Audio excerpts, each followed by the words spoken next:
बोलिए वृंदावन बिहारी लाल की। आज ब्रज की गोपियां एक चौराहे पर जाकर के सब इकट्ठी हो गई और मैया दही बिलो रही हैं घर अपने कच्छ में। खिड़की से झांक करके देखा कि आज ये नई नई बहुएं मेरे घर की तरफ काय को आ रही हैं। आज ना तो मेरे घर सत्यनारायण की कथा है ना एकादशी उद्यापन है, फिर जे आज नई बहू काय को आ रही है। मैया बाहर चौक में निकल के आई और जैसे चौक में निकल के आई सब गोपियां आ गई। और देखिए गोपियां कितनी चालाक हैं। मैया यशोदा से आते ही पहले शिकायत नहीं बताई, मैया से पूछ रहे मैया तुम्हारा लाला कहाँ है। कहूं ऐसा ना होए हम आए तो गई हैं और लाला के दर्शन ही ना होए। कहूं ऐसा न होए कि लाला के दर्शन ही ना होए।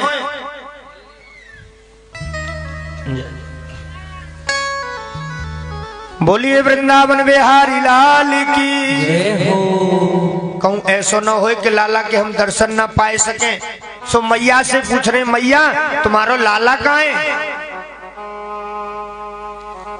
मैया बोली चौ का आएगो का भयो मेरो लाला तो पलना में सो रहे हो। पलना में सो रहो बुलाओ लाला को। मैया ने आवाज लगाई अरे कनुआ अरे काना। काना की आंख खुली पलना में से खड़े हुए क्या आए। देखे गोपिन को झुंड। अब तो धीरे धीरे मैया की बगल में आकर के चुपचाप मेरे गोविंद खड़े हो गए और साड़ी के पल्लू को पकड़ लिया। थर थर कांपने लगे। मालूम है क्यों कांप रहे। आज जरूर जे गोपी आई हैं कछु नाटक करेंगी और आज जो मैया ते कछु कहेंगी तो मेरी पिटाई हुई।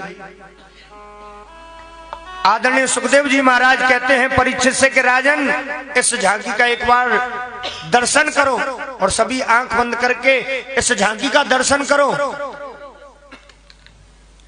साड़ी के पल्लू को पकड़ करके गोविंद खड़े हैं और मैया के डर के कारण थर थर कांप रहे हैं गोविंद। आदरणीय सुखदेव जी कहते हैं राजन दर्शन करो इस झांकी का। काल भी जिसके भय से भयभीत होता है, संसार में कोई भी जिसको डराने वाला नहीं है। और आज जिसके डर से काल भयभीत होता है वो मां यशोदा के डर से थर थर कांप रहा है। साड़ी के पल्लू को पकड़ करके चुपचाप खड़ा है। गोपियां कहती हैं मैया ये तुम्हारा लाला बहुत उद्यमी है तो जा रहे हो। उदम करे जी हमारे घर जाए के। मैया बोली का उदम करे जी मेरो नेक सो लाला जी तुम्हारे ही आगे नेक सो मैया। बाहर निकलते ही चौकड़ी भर के भागे जी। अच्छा का उदम करो। गोपियां बोली जी तुम्हारा लाला हमारी गैयन के बछड़न को खोल के भाग जाए। मैया बोली बछड़न को खोल के भाग जाए तो तुम्हारा काम ही तो करे जहां में तुम्हारा बिगाड़े का है। गोपियां बोली नहीं मैया जब जाकू पतो चले ना कि गाय दुहवे को समय है गो सोई आवे और गाय दुहवे ते 5 मिनट पहले ही बछड़न को खोल के भाग जाए। बछड़ा सबरे दूध को पी जाए हमको छठा को दूध ना मिल पावे। अच्छा ऐसा उदम करे कि हाँ ऐसा ऐसा उदम करे। एक गोपी बोली उदम की तो मैया तुम्हें क्या बात बताऊं जो तुम्हारे सामने वो ना लगे। कैसो कैसो उदम करे पतो है। अब बताने लगी। ब्रज की गोपियां एक एक अपनी शिकायत बता रही हैं। एक गोपी बोली सुनो मेरे घर परसों ही सत्यनारायण भगवान की कथा और मैं प्रसाद बना रही अजू पूरी पकौड़ी पकवानू बना रही। सो तुम्हारे लाला खिड़की से आए के बोले भाभी जी जहां में 2 पकौड़ी हमको दे दे। सो मैंने नाई कर दी कि लाला अभी ना मिलेगो कछु क्योंकि अभी सत्यनारायण भगवान को भोग लगेगो। कन्हैया बोले कि भाभी देखो भोग तो लगेगो पीछे पहले हमारो भोग लगेगो। पहले हमारो भोग लगाओ तब सत्यनारायण भगवान को भोग लगेगो। सो मैंने डांट के तुम्हारे लाला को भगाए दियो तो पता तुम्हारे लाला ने कहा कियो का क्यों? कहूं ते 2 पिल्ला पकड़ के ले आयो, और जहां मेरे सत्यनारायण भगवान को सिंहासन लगाओ ना, माते सत्यनारायण भगवान तो हटाए दिए और 2 पिल्ला लाए के बैठा दिए, और खिड़की से बोले कि देख भाभी अपने सत्यनारायण भगवान के दर्शन कर ले। ऐसा उदम करे तुम्हारो लाला। एक गोपी बोली उदम की तो बात तुम्हें मैया का बताऊं। एक जना मेरे पति को जन्मदिन, और पति के जन्मदिन की खुशी में शाम को मैंने बड़े बड़े पकवान बनाए, और पता नहीं कब तुम्हारो लाला घर में आयो, बोलो भाभी जामे ते थोड़ा सा भोजन हमको कराए जाए। सो मैंने तुम्हारे लाला को डांट के भगाए दियो।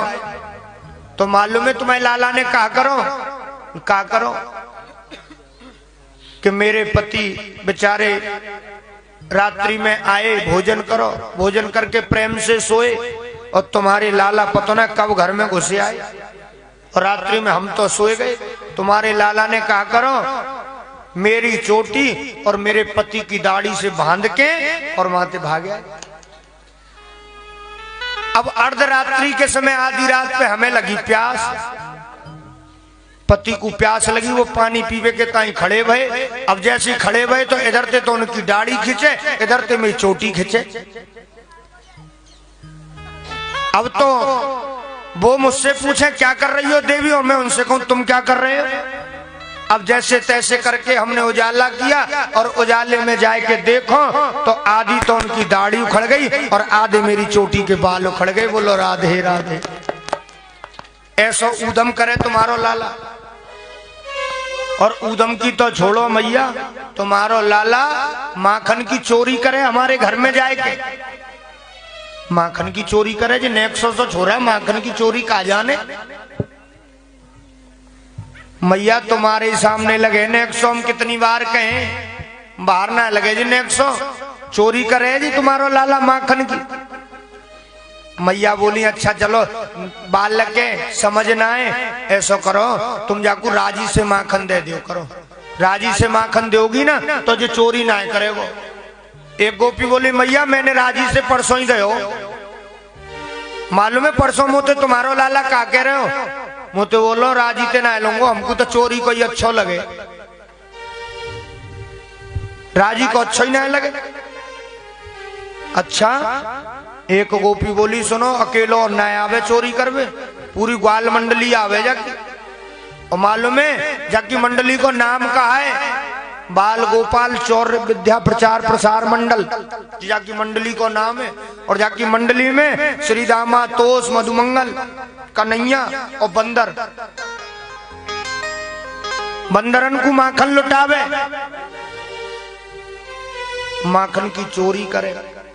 शिकायत कर रही हैं गोपियां कन्हैया की मैया से माखन की चोरी की। अब मैया ने पूछी चोरे लाला तो कुछ शर्म ना आवे, तेरे घर में कितनी गाय हैं? 9 लाख गाय नंद बाबा के नितने माखन होए। नंद बाबा के 9 लाख गाय, कितनो माखन घर में, काय को चोरी करवे जाए। सो कन्हैया बोले मैया मोरी मैं नहीं माखन, मैं नहीं माखन। कन्हैया कह रहे मैं नहीं माखन खायो और मैं नहीं माखन। कन्हैया बोले मैया हमको तो जेना पता इनको